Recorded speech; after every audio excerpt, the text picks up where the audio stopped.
Hey guys, this is the first episode of Adventures in Urban Metal Detecting. My name is Jonathan and I live here in New York City. I commonly metal detect the parks and the beaches. This is something new I wanted to try out for 2017. I've seen a lot of metal detecting videos on YouTube, but I wanted to give you just more than the usual metal detecting video. I wanted to give you the history of New York and what we look for when we metal detect. A lot of people, when they find things, it's like a Civil War bullet, and they might talk about it or talk about different things to look for. And I figured I could do the same thing, but in a different way.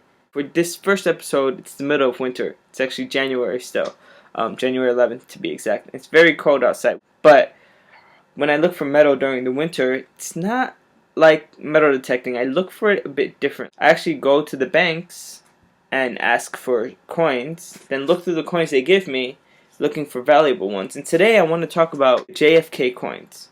So JFK was killed, assassinated in 1963. In 1964, they started minting the first JFK coin, and those are half-dollar coins.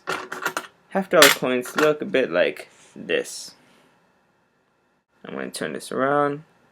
They usually have like an eagle in the back, but not all of them do. Some of them are like the bicentennial coins. Is a JFK bicentennial, which has the Independence Hall in the back. And they're very cool coins. They're bigger than a quarter, smaller than an Eisenhower dollar. But these coins are also valuable if you know what to look for.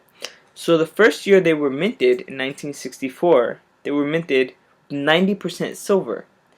And after that, from 1965 all the way up to 1970, they were minted with 40% silver, which means that if you get any of the coins from 1964 to 1970, it has silver in it. Last year, I was lucky enough to get a 1968 40% silver JFK coin. And I got that just by going to the bank, asking them if they had any JFK coins, half dollars. They said yeah, they had one. So I gave them $1, made change for it, and they gave me this. It's worth more than $1, obviously. These 40% silver coins are worth close to $3, about $3 in silver melt value. The other ones, the 90% silver coins, are actually worth about $6 and change in melt value.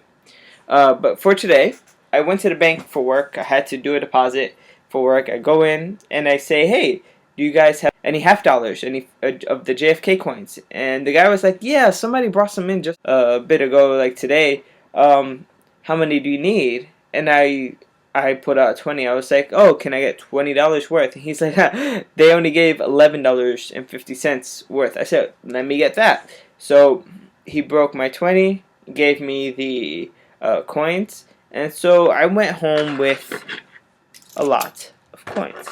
They're all here. It's 23 JFK coins. I looked through all of them and I didn't really couldn't really see anything that was too off, too obvious to indicate which one was silver. But there was one, and so I just moved it to the top of the stack now. Still one all the way on top. You see that the color's a bit different. It doesn't have like that copper tone in the middle. It still has a bit of patina though. Imagine my surprise when it was a 1964 JFK coin. This is the first silver coin I find all year, and it's my second JFK silver that I found thus far. Usually for silver coins I find quarters, dimes, and nickels, very common. Well, not common, but every once in a while at work. But this was very special to me because I had the 40% JFK silver coin, but I never had the 90% JFK silver coin. These coins were minted pretty quickly after he died. 1963, assassinated. 1964, there's a coin with his face on it. And so, yeah, I just wanted to tell you, everybody here, that even though it might be cold here in New York City, you can still find silver coins if you just ask for them. And the banks make a lot of change. You know, change $100, $200 in dimes, and just look through the rolls and see what you find. You can also ask for half dollars, and I think they come in boxes of $500. They're a bit annoying to roll back if you have to roll them back for your bank. If you go to like a Coinstar, I do recommend getting like a gift card or something because it's just easier than